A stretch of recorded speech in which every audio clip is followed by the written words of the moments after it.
नमस्कार दोस्तों, पेश करते हैं इस वक्त की बड़ी अपडेट्स। शुरुआत करते हैं सीबीएसई स्कूलों में काउंसलिंग प्रक्रिया को लेकर। तो राजधानी शिमला में शिक्षकों की काउंसलिंग प्रक्रिया 9 स्कूलों में आयोजित होगी।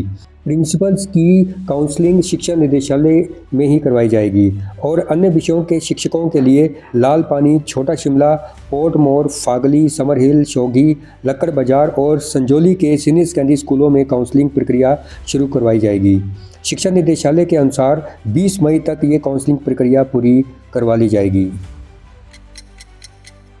इधर हिमाचल प्रदेश के कर्मचारियों पर लाए गए बिल को हाईकोर्ट में झटका मिलने के बाद अब राज्य सरकार ने कानूनी पहलुओं पर मंथन शुरू कर दिया है। सुक्खू सरकार ने वर्ष 2003 के बाद हिमाचल प्रदेश में भर्ती हुए अनुबंध कर्मचारियों के वित्तीय लाभों को न देने के लिए विशेष कानून पारित किया था। हाईकोर्ट ने इस बिल को निरस्त कर दिया है।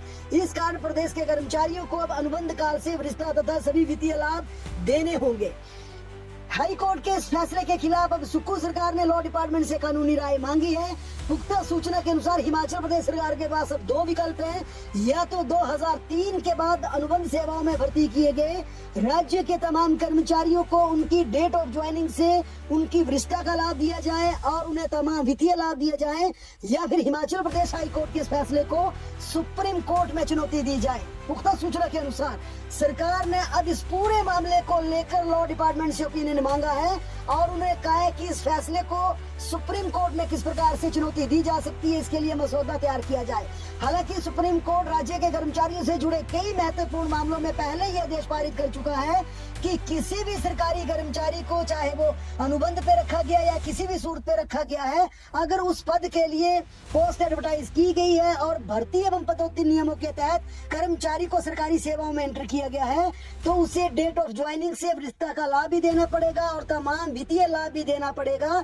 एक नहीं अनेकों मामलों में सुप्रीम कोर्ट ने अपने पारित आदेशों में ये स्पष्ट कर दिया है। सुप्रीम कोर्ट का कहना है कि कर्मचारी को आपने चाहे अनुबंध पे रखा, रेगुलर रखा, ये मायने नहीं रखता। मायने ये रखता है जिस पद के खिलाफ उसे भर्ती किया गया है, क्या वो एडवर्टाइज किया गया है और क्या वो भर्ती एवं पदोन्नति नियमों के तहत था। अगर था तो उसे तमाम वित्तीय लाभ भी दीजिए और डेट ऑफ ज्वाइनिंग से आप उस कर्मचारी को वरिष्ठता का लाभ भी दीजिए। अब देखना कि अगर राज्य सरकार जिस प्रकार से उधेड़-बुन शुरू हो गई है, लॉ डिपार्टमेंट से ओपिनियन मांगा और ब्रीफ में ये कहा गया कि इस पे देखना कि सुप्रीम कोर्ट में ये कैसे पिटीशन की जा सकती है। अब रोचक देखना ये होगा कि सुप्रीम कोर्ट में क्या ये बिल टिक पाएगा या नहीं, क्योंकि सुप्रीम कोर्ट पहले कई मामलों में आदेश पारित कर चुका है कि कर्मचारियों को उनके वित्तीय लाभ और वरिष्ठता का लाभ डेट ऑफ ज्वाइनिंग से देना पड़ेगा। चूंकि अब हिमाचल प्रदेश के कर्मचारी अपने 15% लंबित डीए की मांग को लेकर भी हाई कोर्ट पहुंच गए हैं और राज्य हाई कोर्ट ने 4 सप्ताह के भीतर इस पर जवाब मांगा है। अब देखना है कि वित्त विभाग इस पर क्या जवाब रखता है, क्योंकि पंजाब सरकार में सिमिलर केस इस प्रकार का हो चुका है और पंजाब के हाई कोर्ट ने यह साफ कह दिया कि राज्य के कर्मचारियों को उनका हक, उनका लंबित डीए देना पड़ेगा। वहां पर भी ये कहा गया था कि वित्तीय स्थिति ठीक नहीं है, जब ठीक होगी तो दे देंगे, लेकिन हाई कोर्ट ने यह कह दिया था कि जो कर्मचारियों का हक बनता है वह देना पड़ेगा। हिमाचल प्रदेश कोर्ट के आदेश के बाद भी स्कूल शिक्षा विभाग ने प्रदेश में शास्त्री भर्ती प्रक्रिया रोक दी है। प्रवीण कुमार पांडे बनाम हिमाचल प्रदेश राज्य मामले में प्रदेश उच्च न्यायालय ने 30 अप्रैल 2026 को सुनवाई करते हुए महत्वपूर्ण निर्देश जारी किए हैं। याचिकाकर्ताओं ने वर्ष 2023 में आयोजित भर्ती प्रक्रिया के आधार पर बीएड उत्तीर्ण अभ्यर्थियों की नियुक्ति देने की प्रक्रिया पर रोक लगाने की मांग की थी। याचिका में यह भी उल्लेख किया गया था कि न्यायालय पहले ही 30 दिसंबर 2024 को एक अन्य मामले में 11 अक्टूबर 2023 के संबंधित परिपत्र को रद्द कर चुका है। इसके बावजूद शिक्षा विभाग द्वारा उसी परिपत्र के आधार पर 25 अप्रैल 2026 को परिणाम घोषित किया गया। मामले की गंभीरता को देखते हुए हाई कोर्ट ने अगली सुनवाई तक यथास्थिति बनाए रखने के आदेश पारित किए हैं। हिमाचल प्रदेश में हजारों आउटसोर्स कर्मचारियों के लिए स्थायी नीति बनाने की फाइल एक बार फिर सचिवालय में चल पड़ी है।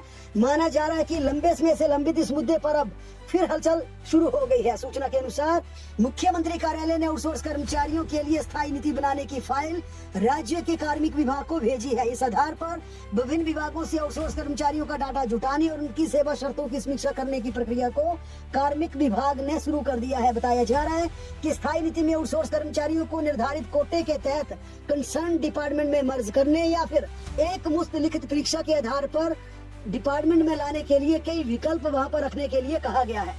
हालांकि पिछली सरकार में भी पूर्व जल शक्ति मंत्री महेंद्र सिंह ठाकुर की अध्यक्षता में इन आउटसोर्स कर्मचारियों के लिए स्थायी नीति बनाने की लंबी कसरत चलती रही थी और ये कसरत चुनावी शंखनाद होने से ठीक पहले बुलाई गई कैबिनेट बैठक तक चलती रही। यानी कि राज्य के आउटसोर्स कर्मचारियों को जयराम सरकार में 3 साल तक ये कहा जाता रहा कि इन्हें रेगुलर कर दिया जाएगा, इनके लिए स्थायी पॉलिसी लाई जाएगी। हालांकि जो बाहर बेरोजगार बैठा उन्होंने इनका विरोध भी किया कि आप बैकडोर एंट्री के माध्यम से आउटसोर्स कर्मचारियों को रेगुलर करेंगे तो जो कॉम्पिटिटिव एग्जाम की तैयारी यूथ कर रहा उनका क्या होगा। लिहाजा अब करीब चौथे साल में प्रवेश कर रही राज्य की सुखविंदर सिंह सुक्खू सरकार ने भी आउटसोर्स कर्मचारियों के लिए स्थायी पॉलिसी बनाने की फाइल यहाँ पर सरकाना शुरू कर दी है। हाई कोर्ट ने डीपी यानी शारीरिक शिक्षा प्रवक्ताओं की नियुक्ति और वरिष्ठता को चुनौती देने वाली याचिकाओं को खारिज करते हुए स्पष्ट किया है कि भर्ती एवं पदोन्नति नियमों के बाहर जाकर किसी भी नियुक्ति का आदेश नहीं दिया जा सकता। न्यायाधीश जियालाल भारद्वाज की अदालत ने रिकॉर्ड का अवलोकन करने के बाद पाया कि आरएनपी नियमों में डीपी की बैच वाइज भर्ती का कोई प्रावधान नहीं है। याचिकाओं में मांग की गई थी कि उन्हें उचित तिथि से सीधी भर्ती के माध्यम से रोजगार कार्यालयों से उनका नाम लेकर नियुक्ति प्रदान की जाए। इसके साथ ही सभी परिणामी लाभ भी दिए जाएं जैसे 152 कनिष्ठ को दिए गए हैं। तो दोस्तों इस वीडियो में फ़िलहाल इतना ही। वीडियो में दी गई जानकारी अगर आपको अच्छी लगी हो तो वीडियो को लाइक करें, शेयर करें और अभी तक आपने चैनल को सब्सक्राइब नहीं किया है तो जल्दी से चैनल को सब्सक्राइब भी कर लें। धन्यवाद।